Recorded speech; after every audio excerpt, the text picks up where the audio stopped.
Joining me now is Democratic Congressman Seth Moulton of Massachusetts, who's on the Armed Services Committee. He attended the Munich Security Conference over the weekend. Congressman, what was the mood in Munich, and how is that carrying over to the meeting in Saudi Arabia tomorrow?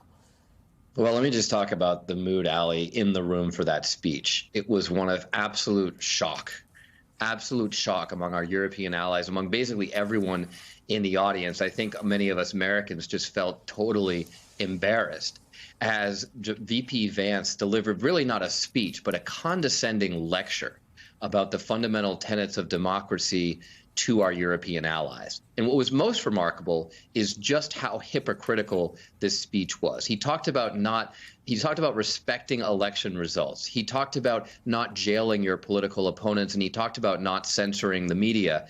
The problem is that this is coming from a man who himself won't acknowledge the 2020 election results. This is a day after Trump said he should jail the members of the January 6th committee, his political opponents.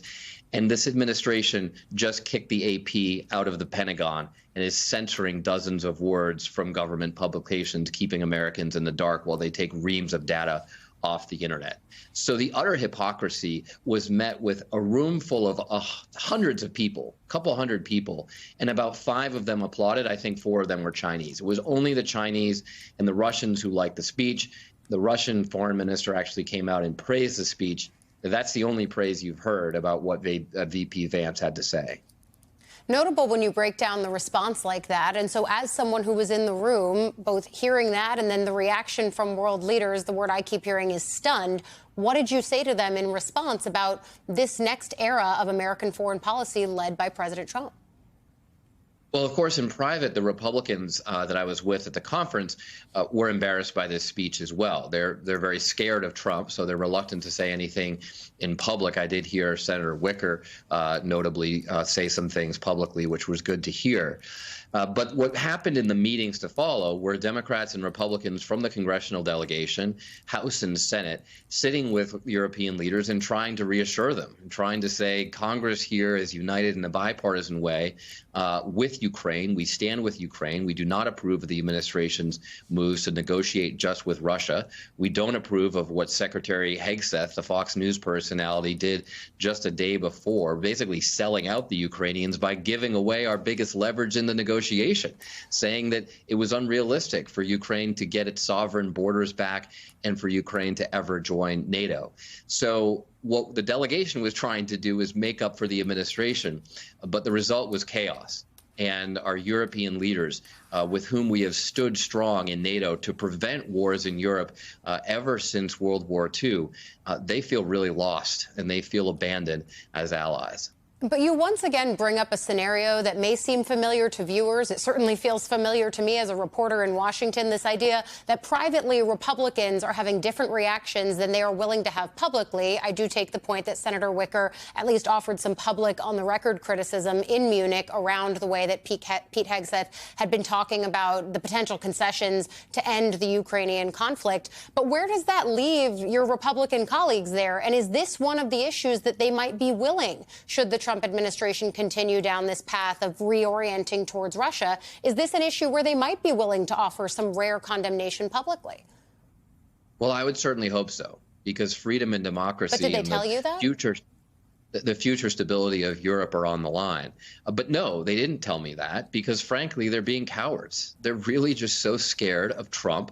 They're so scared that he'll primary them, get them kicked out of office or whatnot, that they're unwilling to do the right thing. I mean, you saw Republicans cave on the nominations of people like Hegseth, who some of them publicly opposed before coming around to Trump's view. And what's most dangerous about this is what one Republican advisor told me after the speech was that, a lot of us were talking about how it was embarrassing, how it was out of touch, how it was selling out the Ukrainians. But he said to me, Seth, if you listen carefully, it's actually much deeper and darker. He was talking about the enemy within. This is some of the same language that Hitler used to justify the Holocaust. Just after the speech, Vice President Vance went to the old Nazi Party headquarters in Munich to meet with the leader of the modern-day neo-Nazi party in Germany.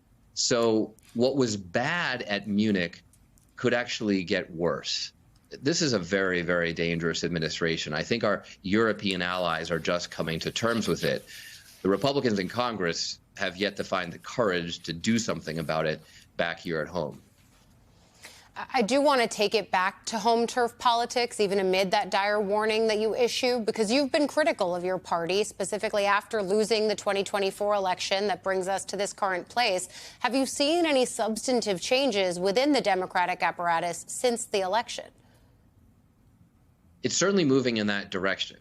I mean, it is pretty incredible that the Democratic Party could lose to an indicted criminal. The first time in history we've run it against an indicted criminal as president of the United States, and a party that's clearly not satisfied with Trump. Everyone hates Trump, and yet he was elected to a second term. So Democrats have to ask ourselves, how could we lose what should have been the easiest election in American history? I've offered some points. I've said we've become a party of elitists who likes to talk down to people rather than listen to Americans. That's a party that's unwilling to even discuss contentious issues. And that part is shifting. We're having discussions about contentious issues like what our policy should be on immigration, what we should do about inflation, because clearly the Biden administration's response is viewed by most Americans as inadequate, and whether we should have some compromises on things like trans athletes in sports, an issue that Republicans hammered us with because we were unwilling to even enter the debate and have a response. So that is happening behind the scenes. But honestly, Ali, it hasn't been substantive enough for you to see it in public yet. So we as Democrats still have a lot of work to do. And by the way, that's what I'm hearing from constituents as well. There are a lot of constituents here in Massachusetts that are not satisfied with the Democratic response, even as they're terrified with what Trump and Elon Musk and these Republicans are doing.